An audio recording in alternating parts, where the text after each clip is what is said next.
Pita. 7 horas 12 minutos, pauta 2. Pesquisas trazem cenários diferentes na disputa presidencial.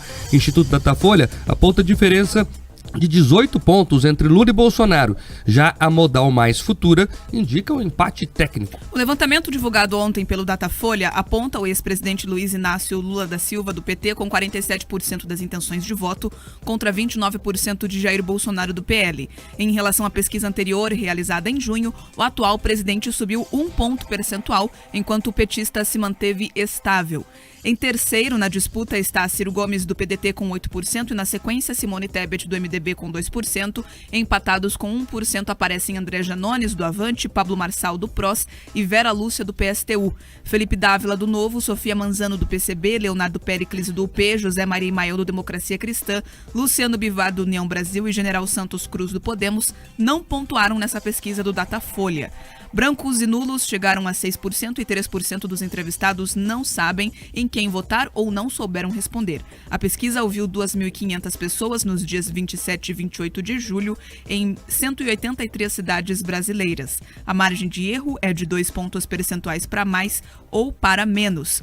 Agora um outro estudo, o da Futura Inteligência, encomendado pelo Banco Modal. Os dados apontam um cenário completamente diferente da pesquisa da Datafolha. Os números apontam Lula com 39,6% das intenções de voto contra 37,5% de Bolsonaro. Por conta da margem de erro, os dois candidatos estão tecnicamente empatados. Ciro Gomes aparece com 7,4%, Simone Tebet com 1,9% e André Janones com 1,5%. Os demais postulantes à presidência não alcançaram 1%. A pesquisa também registrou que 6,1% pretendem votar em branco ou nulo e que os que não sabem ou não responderam representam 4,7% dos entrevistados. O levantamento do Instituto Futura foi feito entre os dias 21 e 25 de julho e ouviu 2.000 pessoas. A margem de erro é de 2,2 pontos percentuais para mais ou para menos. Tá aí, é como eu sempre digo, pesquisa tá aí no mercado, tá na prateleira, você compra aqui você quiser. E eu acho bom que elas sejam bem diferentes assim, que aí fica claro o perfil de cada instituto. Todo mundo já esperava que o Datafolha ia ter um resultado desse aí mesmo. Eu até esperava que o Lula tá um pouquinho melhor no Datafolha. O Datafolha sempre o Lula tá bem. É um dos poucos institutos que ainda indicam primeiro turno com folga pro PT. Se não for o único, Pedroso. Então todos os outros já estão calibrando os dados. E aí, no mesmo dia, vem outra pesquisa com uma amostragem parecida. Os dois ouviram acima de 2.000 pessoas, dizendo que é empate técnico. Qual que é a diferença, Pedroso, do Datafolha pro Modal Mais? Olha, tecnicamente, os dois têm características muito parecidas. Você salientou bem aqui a questão do tamanho da amostragem, mas para fazer uma análise mais profunda, eu consegui dados, ou seja, o pessoal ali do Instituto Inteligência, do Futura Inteligência, eles disponibilizaram dados mais completos para analisar. Então eu consegui olhar ali a amostragem, percentual de homens, percentual de mulheres, divisão por religião, divisão por região. Eu consegui fazer uma análise mais aprofundada, inclusive para entender o dado e entender se tinha correlação demográfica. Pelo que eu vi, não estou falando da coleta do dado, mas o perfil amostral demográfico estava correto.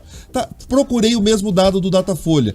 Me surpreendeu que eles pararam de divulgar alguns detalhes. Eles pararam de deixar claro como eles constroem essa amostragem. E mais do que isso, tem um detalhe que aqui o outro instituto, né, encomendado pelo Banco Modal, trouxe, que é uma chave de controle, ouvinte, tá? Que é importante. Você pergunta para quem está respondendo em quem ele votou na eleição passada, para você ter uma checagem de tendência. Então, ali o do Inteligência, ele mostrava, ele perguntou se votou no Bolsonaro, se votou no Haddad, para ter uma checagem, para você ter uma distribuição, inclusive, desse perfil de eleitores. O Datafolha parou de divulgar isso desde 2020, quando ficou claro que eles tinham um problema de amostragem, de distribuição dessas pessoas. Agora, Marca, além dessa parte técnica, você me permite falar o seguinte, eu olhei para o passado. Porque você sabe, a gente estava brincando aqui, falando de aluno, vocês costumam olhar, se o cara é um bom aluno, você olha como foram as notas dele nos bimestres passados, você olha como foi o desempenho. Eu tive essa curiosidade.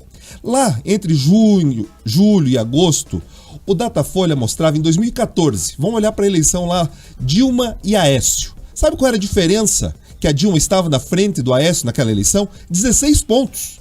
Quem lembra da eleição, lembra que foi uma eleição apertadíssima. Apertadíssima. Se você olha os números de 2018, o Bolsonaro aparecia ali entre 17, 19 pontos. Então, assim, esse Esse era o pregresso, eram esses os números que o Datafolha trabalhavam nessa mesma época do ano.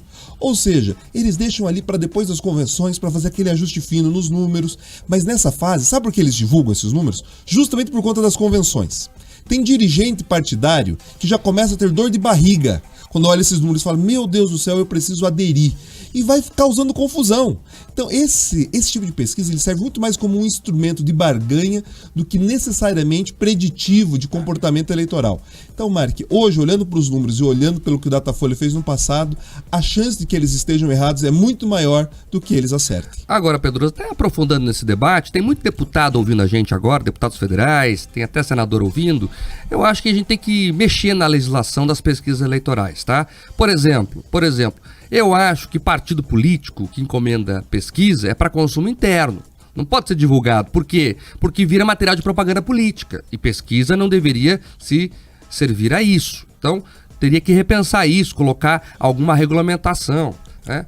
Outra questão, esses institutos que se autocontratam.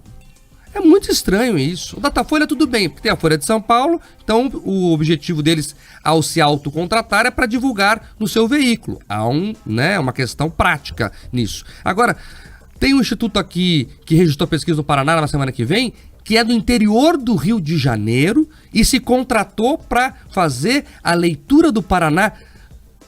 Eu não posso dizer nada, mas que tem um cheiro estranho no ar, tem. Por que o Instituto Pedroso, que atua no interior do Rio de Janeiro, vai divulgar números sobre o Paraná e ele se autocontratou, né? Tava lá o pessoal lá no interior do Rio de Janeiro, quase não tem problema lá para resolver. Eu vou sondar o Paraná aqui. E contratou uma pesquisa. Então, essas coisas que desmerecem o mercado de pesquisas, que eu lembro que é um mercado. Eles têm esses nomes bonitos de institutos, mas são todas empresas que visam um lucro. É fundamental entender quem financia, a gente sistematicamente fala aqui, porque muitas vezes quem paga a banda escolhe a música. Então você precisa saber por que tem instituto que se autofinancia. Você tem alguns casos muito claros que você tem o contratante, você entende por quê. A gente já falou aqui por que alguns bancos financiam pesquisa, alguns veículos de imprensa a gente entende por que financiam pesquisa, para inclusive balizar a análise. Tá tudo dentro do jogo e é tudo transparente, tá ali quanto pagou, a nota tá pública. Agora quem se autofinancia fica tudo muito esquisito, porque você se pergunta qual é a motivação, o que está ali levando adiante. E sobre essa questão de você ter uma regulamentação melhor das pesquisas, é fundamental que esses institutos eles tenham algum grau de responsabilidade, sabe? Porque como eles se dispõem a participar do jogo, é importante inclusive olhar os números pregressos. Por que eu fiz questão de olhar 2014 e 2018 do Datafolha? Porque todo mundo fica colocando como se fosse em cima de um pedestal. Ah, saiu o Datafolha. Mas se você olha quais foram as médias passadas, ele não está com essa moral toda. Então é muito importante assim, o que eles estão falando hoje, mas entender o que eles falaram no passado. Até para que você consiga saber, tem credibilidade ou não tem credibilidade, Mark. Agora, Pedro, você vê essa análise aí, o pessoal do UOL não concorda com você. Lá eles têm o ranking dos institutos que dá o Datafolha como mais confiável. É o site do UOL que está fazendo essa eleição aí, viu? Os critérios deles são diferentes dos seus. Mas claro, é o mesmo grupo econômico, Mark. Veja só, mesmo grupo econômico ali da Folha, o UOL, Datafolha. Então assim, mas sabe, ali quem acaba pagando a conta é muito daquela maquininha, né? O PagSeguro. Então eles têm outra. É isso. Cada um ali tem seu interesse, tem seu negócio e que você acaba percebendo para onde as coisas vão. Agora 7h21. Repita.